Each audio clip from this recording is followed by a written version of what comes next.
Now, hundreds of flights were cancelled in China's Guangdong province and in Hong Kong as super typhoon Saola moved closer to the mainland, forcing authorities to raise a strong storm advisory. 3 tropical cyclones have formed in the northwest Pacific Ocean and the South China Sea, with Saola and Haikui, you can see there, already labelled typhoons. Another one called Kuroji is the most distant from land and is still classified as a tropical storm. With more on this, here's Sarah Keith-Lucas. Hello. Well, yes, we have seen a very busy spell in the typhoon season over the past week or so, and we've got more to come. So Typhoon Saola is the one we're keeping an eye on at the moment. It's got a really well-defined eye to the system. So here's the satellite image you can see.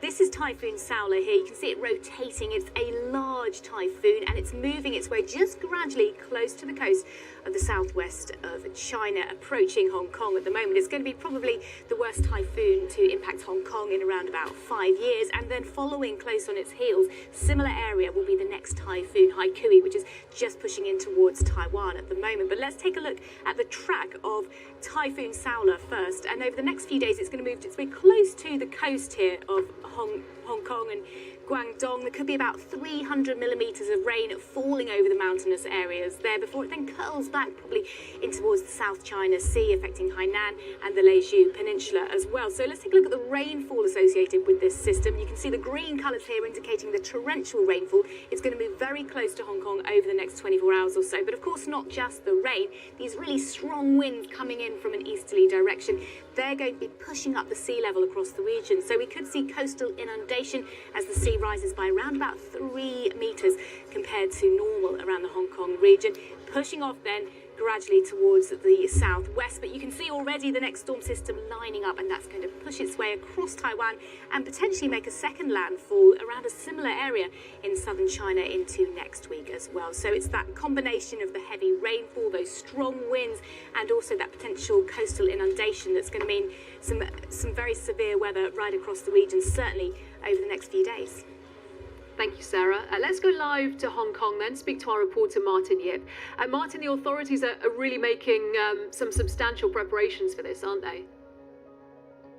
Yes, indeed. They've been holding a press conference, and which you could say is a rare one yesterday before the arrival of the storm, emphasizing that everything will be ready in place. There will be extra policemen helping with the aftermath, as well as people standing by to evacuate people from low-lying areas in case these places got flooded.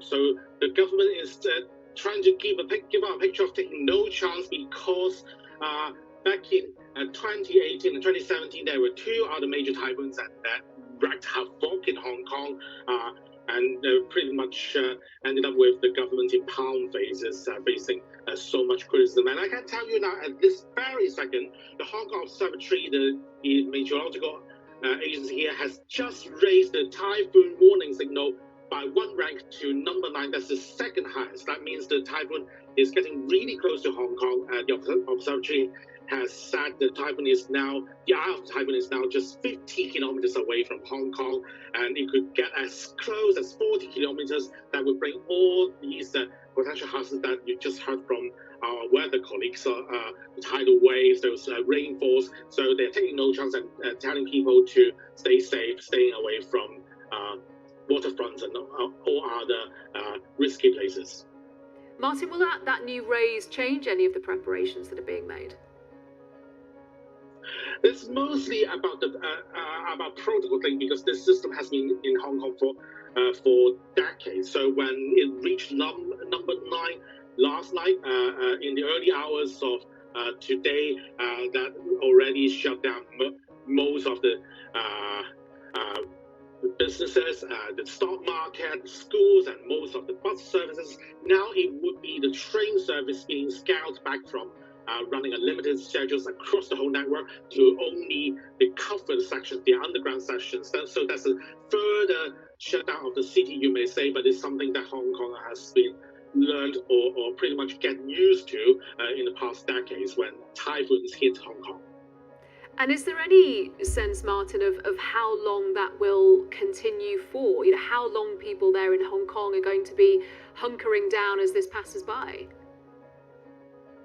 What we've learned from the observatory, what we've been told by the observatory in the forecast in the past few days, is mostly like this thing would continue all the way through to into Saturday, because even when it leaves the vicinity of Hong Kong, you still have the tail of it, you still have the other side of the storm crossing the territory, so it could still be a typhoon that would affect Hong Kong and cause Hong Kong to keep somehow some kind of lockdown all the way into Saturday, until we start to see it reaching the western side of Guangdong province, the southern China coast, and the observatory might consider, depending on all other elements that they would observe, on whether they could lower the signals at any point, and then people would resume their lives outdoors.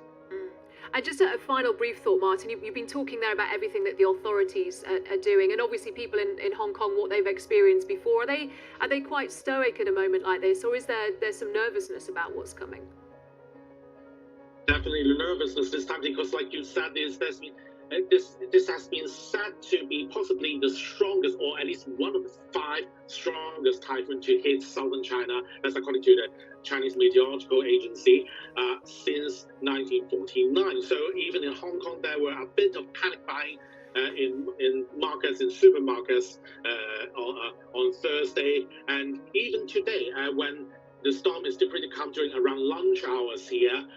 That's already a number 8 signal, which means people should have stayed home, but it's not illegal for you to go out anyway. So there were people, at least in my neighborhood, I can see from my window, people kicking down to the nearby supermarket to get some food stock. There are even people jogging outside, but you do see empty shelves in the supermarket, which does tell you how panicked people are this time. Martin, thank you. That's our reporter, Martin Yip, live in Hong Kong.